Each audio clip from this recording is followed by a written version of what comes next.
after Byleth was confirmed as the final DLC member of Super Smash Bros. Ultimate Fighters Pass, we got the announcement of that the next season of Smash Bros. Characters is not just going to be 5 characters once again, it will be 6, meaning that we still have a wild ride to go, and the DLC will end approximately, or they should be launched by the end of 2021, giving us basically 2 full years of Super Smash Bros. Speculation.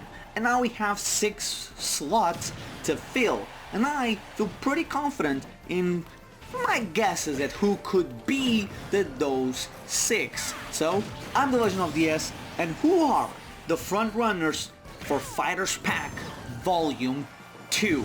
So, to start off the front runners, I think I'm gonna say probably the least controversial nomination, I guess, for a character a part of these 6 characters. And when I say this one, I think everyone has come to an agreement on this one. I feel like this one is the character that is the closest to being in without actually have been confirmed, and that is Rayman from the Rayman series. Now, one might ask, one person that has yet to see the direct, or a person that was teleported, let's put it that way, from December 2018 when they got Joker and they were presented with the 6 characters, or a person that for the 5 characters, I should say, of the Fighters Pass, and without actually seeing any of the Mii costumes that were revealed, one might ask, how could you say Rayman is the more likely one? Why would Rayman be the more likely one? Well, Rayman is the more likely one because this DLC that comes with Byleth has Mii costumes. And what are those Mii costumes? Well, we have Mega Man X, Mega Man Battle Network, we have a crazy cool costume with Cuphead, but more importantly, we have 2 extra costumes coming with those, and those costumes are a rabbit's hat and Altair from Assassin's Creed. Now, those 2 are from Ubisoft. Those are Ubisoft characters. Then we have, if you look at who are the characters that could be speculated upon, and we might have even think would be coming to Smash, would be, from Ubisoft, would be Rayman, the rabbits, and an assassin. Now, you could argue that technically speaking, an Ezio could count as a different costume and its own individual character, but I feel like they wouldn't have done it. They would have done Altair as a character, as a costume already, if there were plans to add in an Assassin's Creed character, no matter what. Despite the fact that they announced the character as Altair, they didn't announce it as a assassin from Assassin's Creed. They legit just said cross Altair. That's why in my live reaction I was a little bit confused as to is it an assassin? He looks like an assassin, it is an assassin, but they just crossed over as Altair. Normally when they do a crossover with a franchise, they just give us the name of the franchise. But with these characters here, I don't see why Rayman wouldn't be the more likely one. The reason I say he is the closest to being a character without being announced as a character, and I'll come to the other 2 that I also feel like are almost 100% going to be in, but are the likeliest of likelihoods, is because there is the nagging feeling that although he's very likely and he very much could be it, there's also the little piece, the little caveat of it could be a Mii costume that is launching in the future. And you might ask, then why didn't it reveal now? The answer could be they wanted to reveal already Cuphead and get the Cuphead with the song. The same thing could be that's exactly what they're also doing with Rayman, and they want to do one big one per wave, but that kind of is countered with they could have just done all the Ubisoft characters at once, which would be fair, but remember, Mega Man X and Mega Man X and Battle Network came out at this pass, while Zero and Proto Man, also from the Mega Man franchise, came out in the previous pass, so they could divide up could divide them up, so I think that's how the balance is working. Now, I also have, of these 6, I have 3 characters that I think are very much the front runners, like the characters I believe are 90% in. Like, I would almost wager there's very little to go against them. And obviously one is Rayman, which we have this possible evidence going for it. And then we have, in my opinion, the 2 more likely ones are First Party, surprisingly enough. And now we can have a discussion about the Fighters Pass Volume 2 and actually include First Party characters from the beginning, because even if we get the next character announced and it's Rayman, we no longer are attached to the idea and somewhat warped idea that we all had that it's all going to be third party. Remember, Reggie said at the Game Awards something that I myself also was confused until I went back and rewatched it. I was confused obviously when Byleth was confirmed, which was there's gonna be new characters coming to Smash.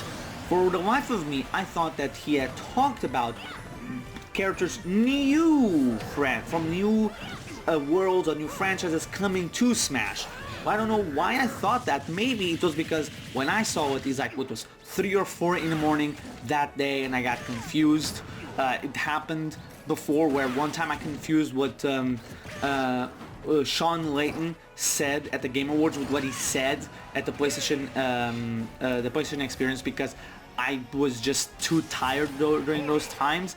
And I confused it, so maybe I was like, oh, maybe I confused it. But a lot of people also took it as that, and I feel like a lot of it was all of us listening new characters and just thinking just new franchises. I think that was mostly the problem with it. But looking back, what Reggie said wasn't a lie. Byleth is not an old character returning to Smash, and I feel like the reason you might ask, I might say, but we all knew it was going to be new characters, given the fact that everyone had returned. The fact is, I know, you know, a lot of people knew, most people would know, but it would be most people that knew about Smash Bros. Ultimate. You know, a lot of people might not even known that Smash Bros. Ultimate was coming out around that time period, or might have not known the entirety of the roster at that point. So Reggie saying new to the franchise was for the people that didn't know about Pokemon, or about Smash Bros.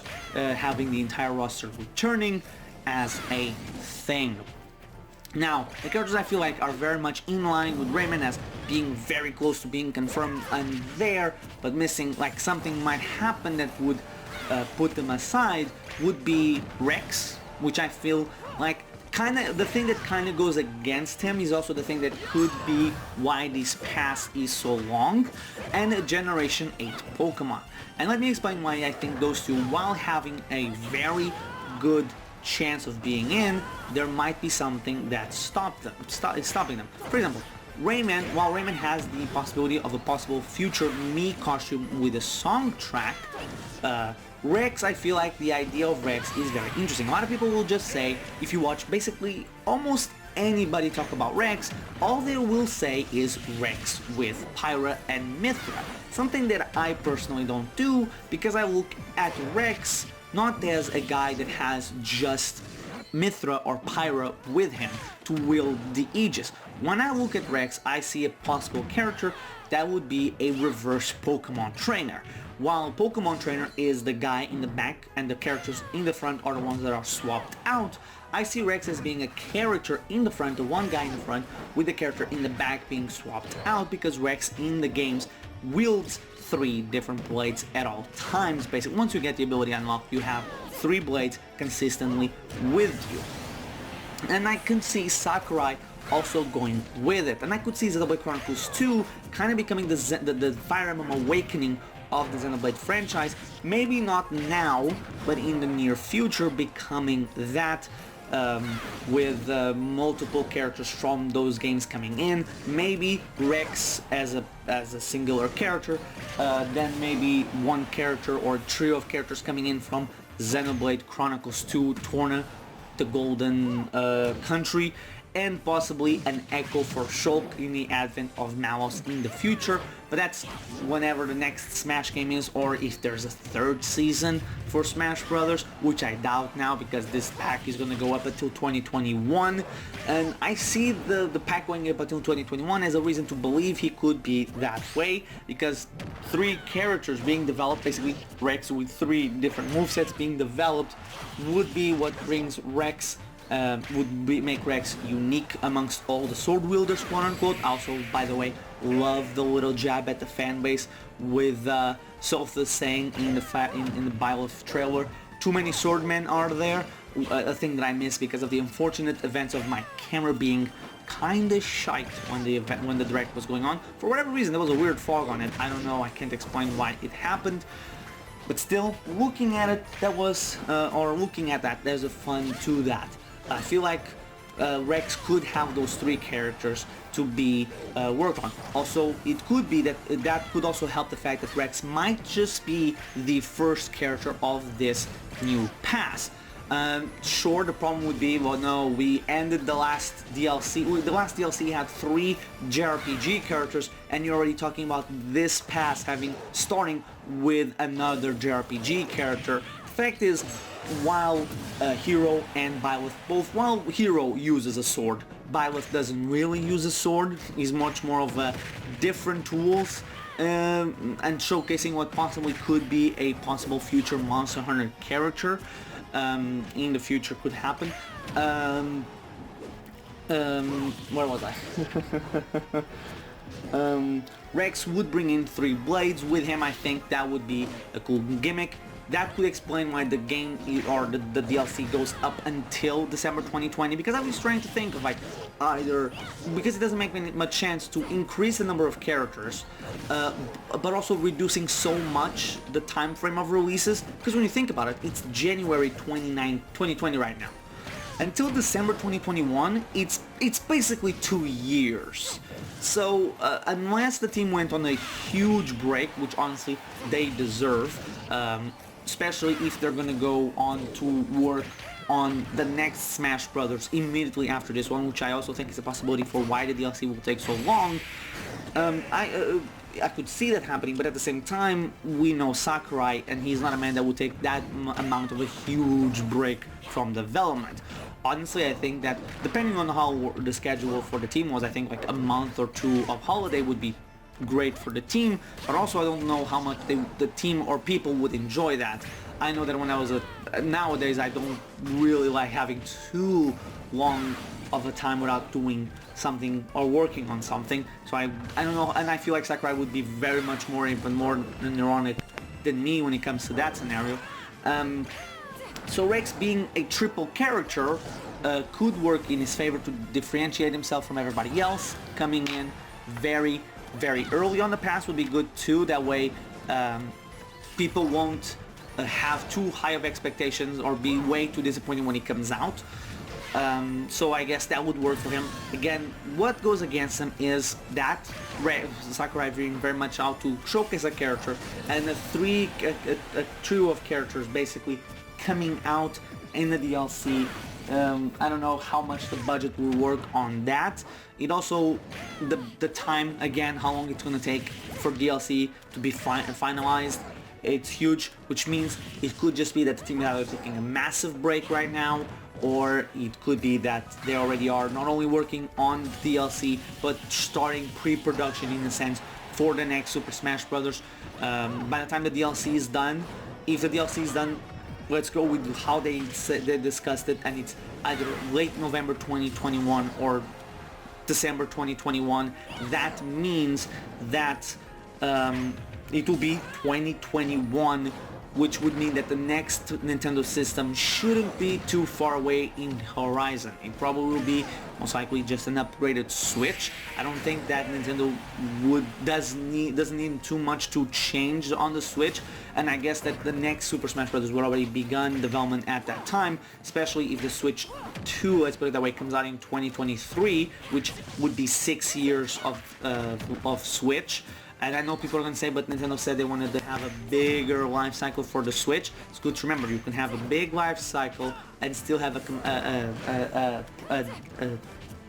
a successor out. The PS2 lasted from 2001 to 2014, well into the PS4 era, but with games coming out from Sony, I believe, still in the early 2006 and 2007, which would mean PS3 was out.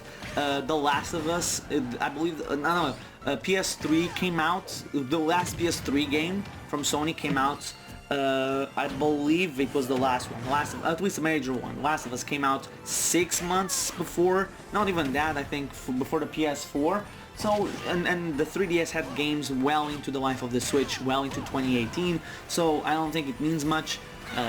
It could just have games coming out for it as other systems, as the successor takes off. Maybe as a precaution, as like a held-back should the next system not do too well right off the gate. That's why I also believe Mario Kart 9 is not coming on Switch. I feel like Nintendo doesn't think of this game is going to sell well, so we must make it. Given the fact that Mario Kart 8 came out so early onto the Switch's lifecycle, I feel like that was their Mario Kart already, because Mario Kart normally come out within the first years of systems, the first couple of years. I don't think there's been a Nintendo system that went into the third year and then received the Mario Kart, outside of maybe the original one, and even then I think it was earlier than that onto the lifecycle of it.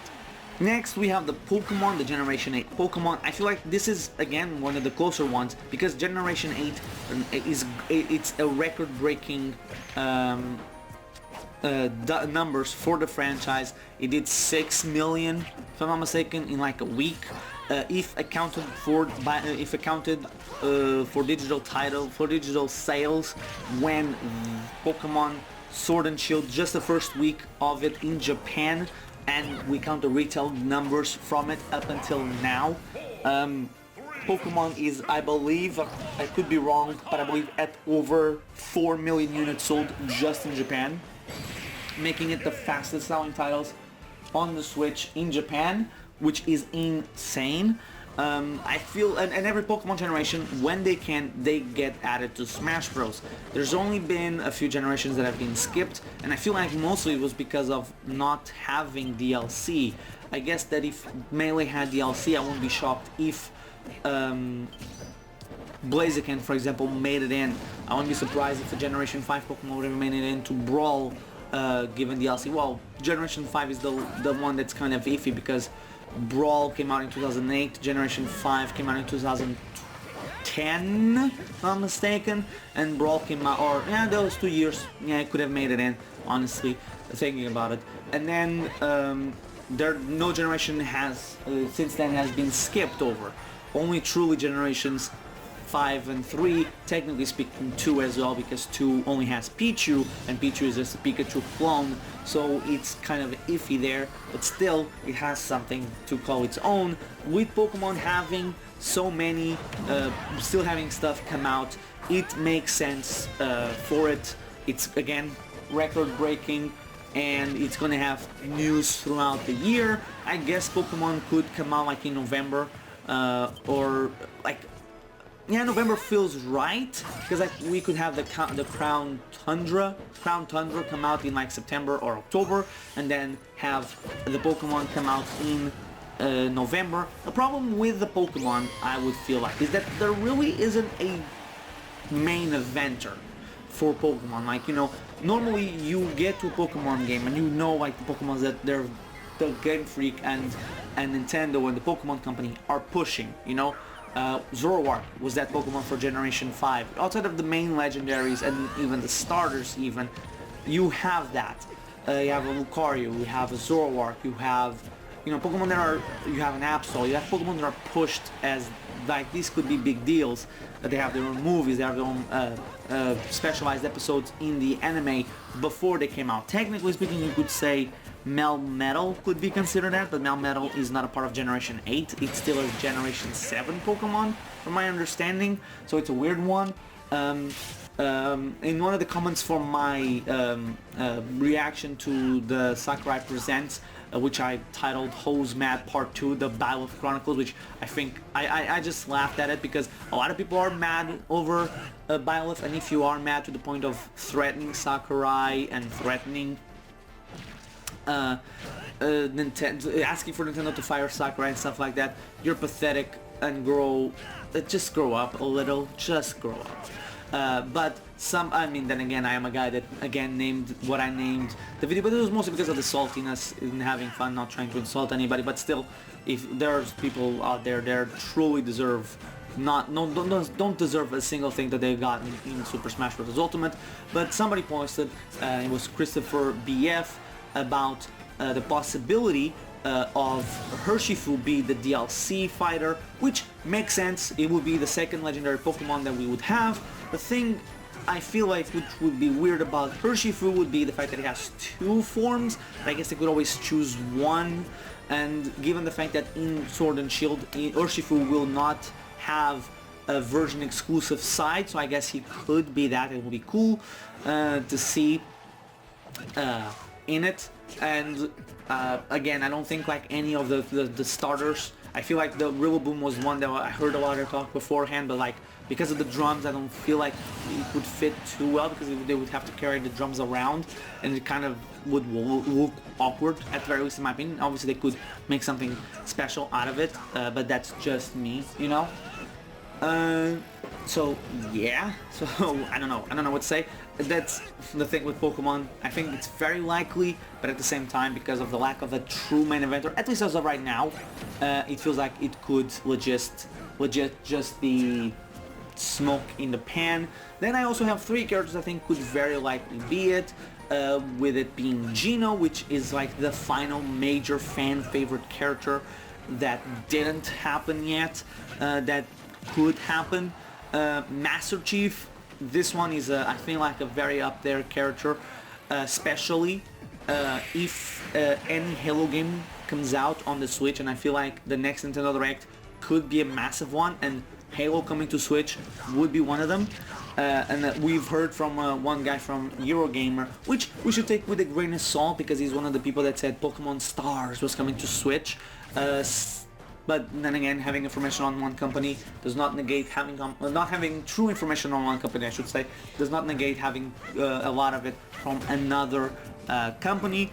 And I guess I could see having more information on a Western company, saying that Microsoft is very much looking to expand their business on Nintendo. But then again, that's something we've heard a lot this last few months, of people talking about Microsoft really wanting to go in on the Switch and investing more. And then the final character I think could logistically be very likely up there would be Shantae. Mostly because if we look at how Smash has been progressing since, I would say, especially now since September, we've gotten two of the biggest indie characters that could possibly be in Smash and could be possibly talked about as potential newcomers be costumes. We saw that with Cuphead, and we saw that with Sans. I could see that being a thing also with Hollow Knight. So I think Shantae is up there, especially with the Shantae game coming out this year, I believe. I don't think it's 2021, I think it's this year. So I think Shantae is up there in the likelihood of characters that could be in there.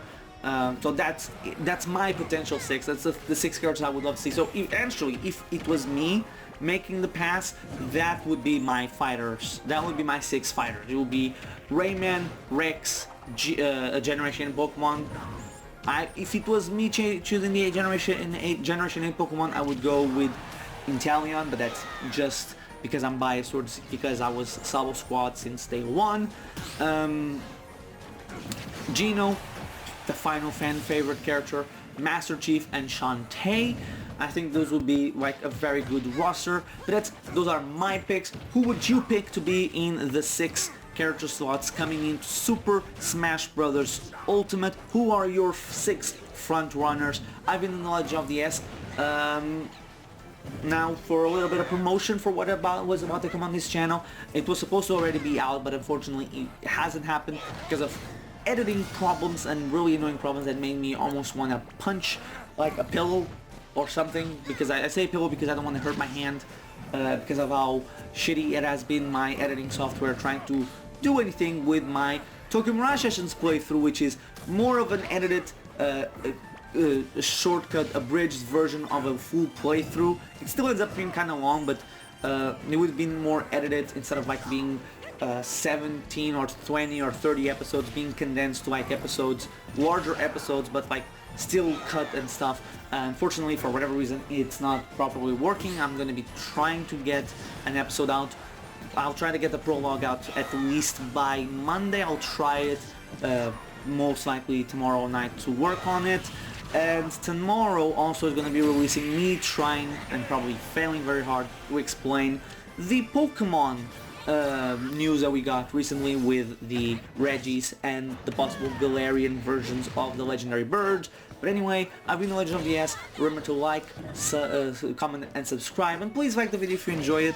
It doesn't really do much. There's no negative side for you, and it kind of helps the channel out, so if you would, that would be great. Anyway, thank you guys for watching. I'll see you guys next time.